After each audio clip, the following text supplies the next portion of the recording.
Mind sciences का एक मजमून है जिसे एनएलपी कहते हैं, न्यूरो लिंग्विस्टिक प्रोग्रामिंग।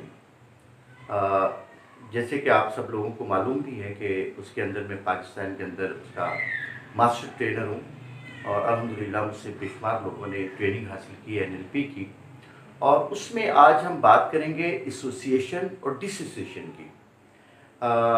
होता ये है कि मैं एक छोटी सी मिसाल के ज़रिए आपको बताने की कोशिश करूँगा। एक दफ़ा मैं लाहौर में गाड़ी चला रहा था, तो एक गाड़ी जो है मेरे साथ से गुज़री और उसने मेरी गाड़ी को बैंग किया बहुत बुरी तरह से। और मैं जल्दी से उतरा हूँ, जैसे हम भी अक्सर उतरते हैं, दोनों साइडों से हम उतरे और ज़ाहिर है हम थोड़ी देर के बाद जो है वो बातें करते, गुत्थम-गुत्था हो जाते और एक दूसरे को अब्यूज़ करते।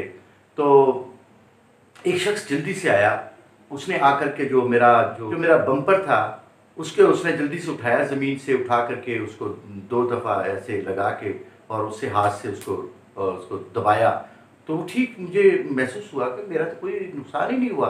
और जब मैंने उसकी गाड़ी की तरफ देखा तो उसकी गाड़ी का भी कोई नुकसान नहीं हुआ था।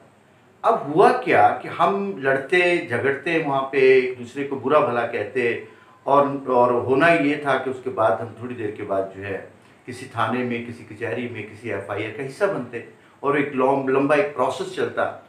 तो अब वो जो शख्स जो आया, वो बेबुनियादी तौर पे मैं एसोसिएट था और वो जो शख्स था जिसकी गाड़ी मेरे साथ बैंग हुई थी, हम दोनों आपस में एसोसिएट थे।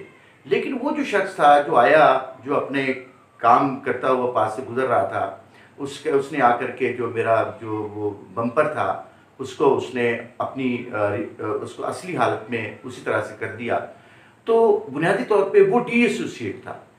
इसी तरह से बाज़-का ये होता है कि हम अपनी जो कोई भी काम कर रहे होते हैं अपनी लाइफ के अंदर, तो हम उसके साथ एसोसिएट होते हैं। कोई प्रॉब्लम, एंग्जायटी, डिप्रेशन, स्ट्रेस हमारी ज़िंदगी में आ गया, कोई हमें फैसला करना पड़ रहा है, तो हम ये करते हैं कि हम एसोसिएट होते हैं उसके साथ और हमारा माइंड जो होता है वो डाउट में होता है और एग्रेशन में हम होते हैं या पैसिव हुए होते हैं, जिससे हम अपने उस काम को कर नहीं पाते। तो हमें पहली दफ़ा रिचर्ड बैंटन ने एक बात बताई, बड़ी क्लास की बात है वो। उसने कहा कि आप अपनी सबसे पहले वो जो सिचुएशन आपकी कोई भी है, जो आपकी जो जो प्रॉब्लम है, उसकी एक तस्वीर बनाएँ आप उसकी, स्टिल तस्वीर बनाएँ उसकी। और उस तस्वीर को जो है आप अपने माइंड में रखें और अपनी लोकेशन को चेंज करें। मसलन आप जहाँ से उस तस्वीर को देख रहे हैं, आप थर्ड पार्टी एनालिसिस करें, यानी आप किसी और सीट पे बैठ करके उसको देखें। मसलन फर्ज़ करें मैं सामने के सोफ़ा पे बैठ करके उसको दोबारा से असेस करता हूँ, तस्वीर को देखता हूँ मैं। तो मैं उसके लिए डीएसोसिएट होकर मैं उसको गौर से देखता हूँ, उसके बारे में सोचता हूँ और उसके बारे में बहुत सारी स्ट्रैटेजीज़ मैं बनाता हूँ और बहुत सारे जो मेरे पास जो है और तरीके आ जाएँगे, जो पहले से मुख्तलिफ होंगे। तो मैं उन में से एक तरीका इस्तेमाल करके अपनी प्रॉब्लम को ठीक कर सकता हूँ।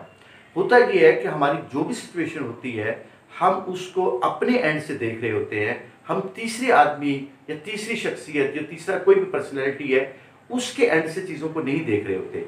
जिससे होता ये है कि हम प्रॉब्लम में पैनिक होते हैं और उससे हमारे अंदर सेल्फ डाउट पैदा हो जाता है और वो हम काम नहीं कर पाते और वो काम का कोई रिज़ल्ट नहीं निकलता, कोई ऐसी डिस्कशन नहीं कर पाते हम, कोई ऐसी थॉट प्रोसेस नहीं कर पाते, जिससे हम उस प्रॉब्लम से बाहर आ सकें।